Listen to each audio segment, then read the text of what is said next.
I have a little pendulum that when I was introduced, I had first been introduced to Abraham, and someone showed me this with my dog. And they held it over my dog's head with some dog food in front of him. He had developed food allergies, and I was trying to find food that he could eat.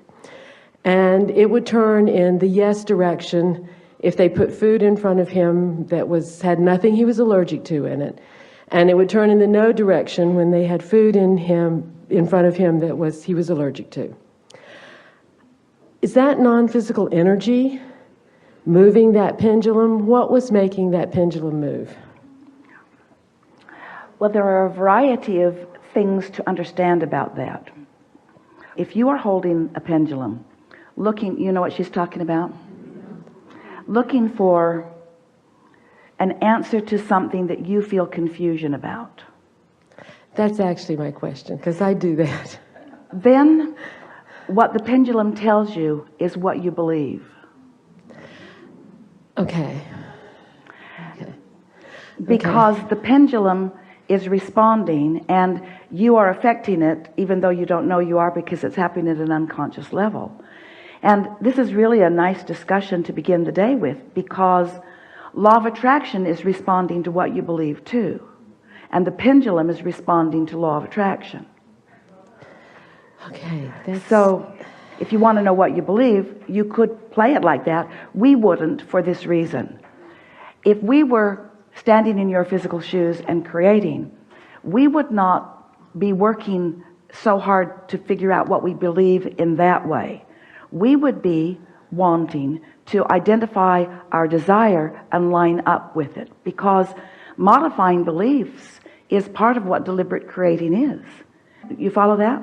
Many would say, well, isn't knowing what I believe the first step before I can begin modifying something? Seems logical, but it's the first step that holds you back.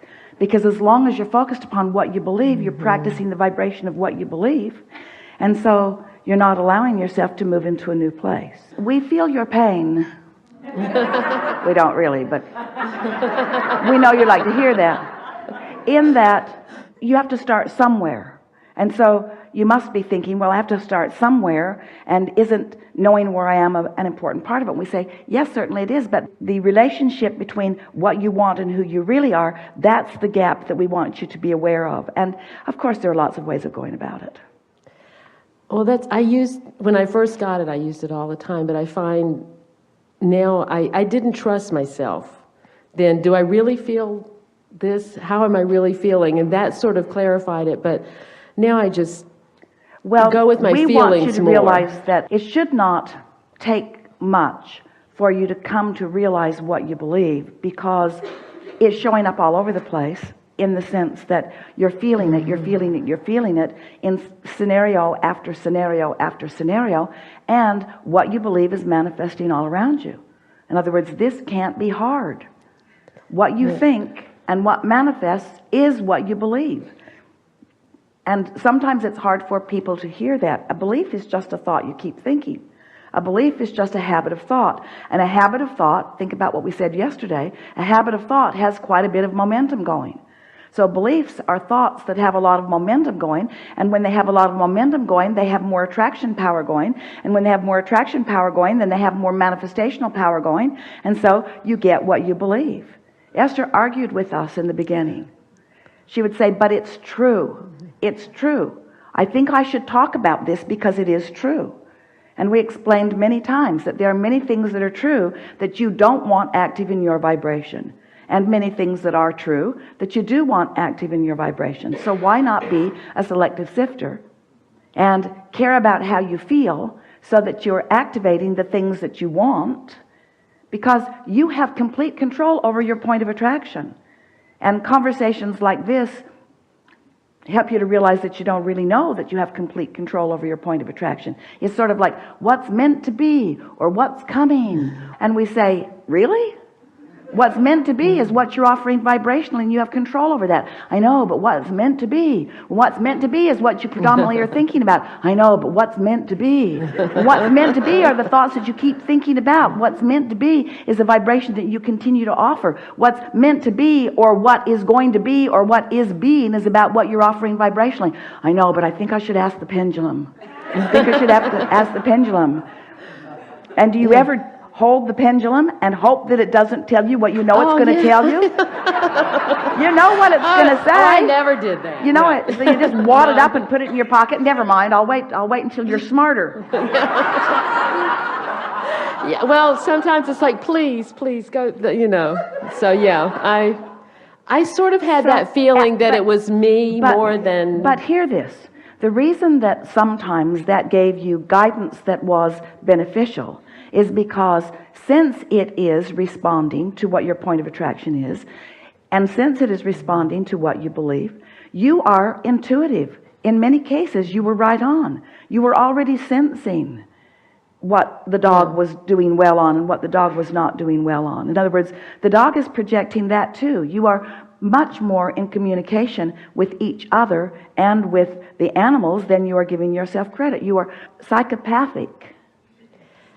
Well, that too. Well,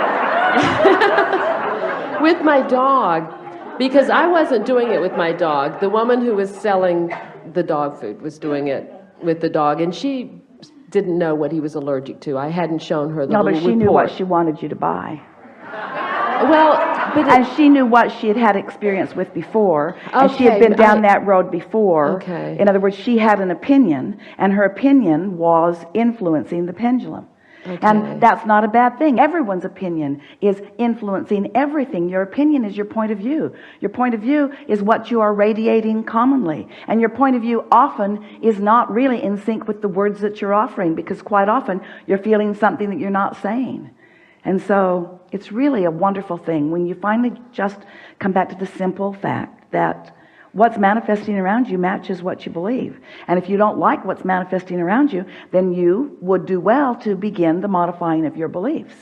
And the modifying of your beliefs is not treacherous as you might think it is. It's just practicing different thoughts. But it's a very tricky thing to practice a different thought in the middle of momentum of a thought, because the thought that's going is dominant. And it's not just that it's dominant because it's already manifested around you. It's dominant because that's what the trajectory is. A belief is a trajectory of thought. And there's manifestation power all around it, you see. So if you've decided that you want to develop a different belief about anything that is more to your advantage, then start first thing in the morning. Well, this is what we want you to show yourself. We want you to make lists of things that interest you, that you know for sure that you don't already have a big wad of resistance all activated within you about. So if you start with those things that are just fresh and clean and pure, and you see how quickly the universe will respond to those non-disputed vibrations, to those non-compromised vibrations, to those non-resisted vibrations. When you say, I want it, but that's a compromised vibration. When you say, I'm really good at this sometimes, but not all of the time, that's a compromised vibration. And your work as deliberate creators is to clean up your vibrations. And you do it by offering them and seeing what comes back, or seeing what comes back and deciding that you're going to change them. But you change your beliefs with attention to them. It is as simple as airtime. That's why you hear us, you heard us yesterday. We've been doing it a lot. Esther's been saying it incessantly with herself. I can say that better. I can say that better. It surprises her how much better she can say it. Sometimes she'll make a statement, write it, and she'll look at it and she can feel the offness of it. There's just a little bit of justification in it, or just a little bit of compensation in it. There's just a little bit of trying too hard in it. There's just a little too much awareness of where she is in it. There's a little too much of using this statement to try to move myself to another place where I'm not in it. You see what we're getting at? So she'll say, I can say it better. She'll write it better. Well, I can still say it better. She'll write it better. Well, I can still say it better. And finally, it clicks in to a place of non-resistance, and she can feel it when that happens, you see. So nothing wrong with anything that you're doing, just to understand. So if you want to know what you think, ask the pendulum, it'll tell you. If you're confused, it'll let you know that too. Also, we want to say to you that if you really, really, really, really want something, your guidance is keener about it. If you sort of want it, your guidance is sort of like that. So if you're not sure, don't worry about it. It will get bigger. And eventually it will get big enough that you will then know. And isn't that a fun part of life? You don't need to get it exactly right. Isn't the molding what it's all about? Do you take a big wad of clay and slap it down on your table and say, oh, darn it, I hoped it would be better. I've seen sculptures that were so lovely, and I was hoping that that's what would happen when I did that. But you know, there's more to it than that. You got to think about it. You mold it. You mold it until it matches the image in your mind. And that's what you do with your beliefs. You mold them until they match the desire in your vortex. That's all. Just keep talking about it till it fits. Yeah, I love... That was good. That was really good. That's really that good. Was. Yeah, what I really like is that it's like you gave me permission not to try to make it happen, to let it happen. And I love that. And I love the momentum. We're not just giving you permission, we're begging you.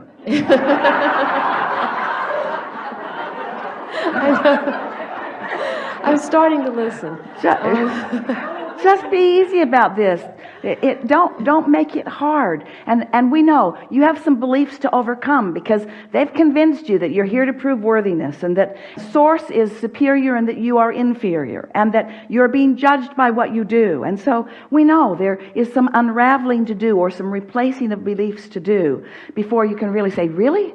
Really? I'm here as pure positive energy and Source adores me no matter what anyway? And Source is holding no grudges, not disappointed with anything that I've lived before, but just fully focused with me here and now with support and guidance and leverage and energy to assist me in anything that I line up with. And all I've got to do is just line up with that? Really? Because that doesn't fit the picture that so many who have needed you to behave differently have convinced you of. And think about that. If someone, and most of them are not in the vortex, someone is not in the vortex and they're holding you as their object of attention and they don't feel very good and you're not behaving in a way that's making them feel any better, they're going to do a sales job that lets you know that you need to behave differently so that they can feel better. And so you begin catering to the needs or the demands of others, and in the process you lose your realization of your relationship between the Source within you. But they're fickle, aren't they? Don't you notice that what they want from you one day is different than what they want the next? And if there are two of them, they want different things. You just make yourself crazy trying to be what everybody needs you to be in order for them to feel good. And finally you reach the place that you're no good to anyone when you're all scrambled around and not in alignment with who you really are. If you want to be of value to someone, you've got to hook up with that stream that is you. And so as you make that your first order of business, then everything else falls into place. Wow, you answered my question and I didn't even ask it. Well, that's the point. That's the point not we're out making. loud. I didn't. But you never stop asking. You never stop. You never stop vibrationally contributing. You never ever stop it. You never stop it. So use your words to help yourself line up. Use your words to punctuate the things that you appreciate. Use your words to focus yourself and maybe somebody else into a place that feels good. But don't use your words to explain to someone who can't hear because they're in a different vibrational place. And don't use your words to try to straighten somebody else out because all that does is get you out of whack. And don't use your words to try to justify or defend because that's just practicing. By the time you're speaking words, that's a vibration that is pretty strong. There's a lot of momentum. By the time you're talking about it, you've got a lot of momentum going, you see. So if you are a really good friend and you find yourself ready to say something and you realize that and you stop, your friend will say, oh, come on, tell me. What are you going to say? What are you going to say? Say, I've decided not to say it and I'm going to do my best to redirect it. I'm going to redirect it. I can say it better. Let me figure out how to say it better. Let me figure out how to say it better, and then I'll say it. Yeah. That was excellent. Yeah.